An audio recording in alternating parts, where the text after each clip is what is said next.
Yesterday, something happened that turned our quiet little town completely upside down. It all started with a 5-year-old girl named Lily. She's usually the sweetest, most cheerful kid on the block, always chasing butterflies or drawing chalk castles on the sidewalk. But yesterday, she was different. She sat on her front porch, her big blue eyes wide with a terror I've never seen in anyone, let alone a child. Her parents tried everything to coax her back to her usual self. They offered her favorite ice cream, her beloved teddy bear, even a trip to the toy store. But Lily just shook her head, clutching a crayon so tightly her knuckles were white. She wouldn't speak, not a single word. Her mom, worried sick, gently asked her, "Lily, sweetie, can you tell Mommy what's wrong? Did you have a bad dream?" After what felt like an eternity, Lily finally looked up. Her voice was a tiny whisper,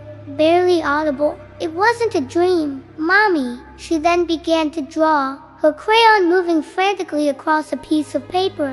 As the image took shape, a chilling silence fell over everyone who had gathered around. It wasn't a monster or a ghost from a scary movie. It was something far more unsettling. The drawing showed a man they all recognized. It was Mr. Abernathy, the friendly old man who lived at the end of the street, the one who always had a kind word and a piece of candy for the neighborhood kids. But in Lily's drawing, he wasn't smiling. He was standing in his own backyard, late at night, digging, and next to the hole was a shape, a very distinct shape, wrapped in a blanket, the same blanket that belonged to Mrs. Henderson's prize-winning show cat, Patches, who had mysteriously vanished 2 days ago. The drawing was so detailed, so specific, it sent a shiver down everyone's spine.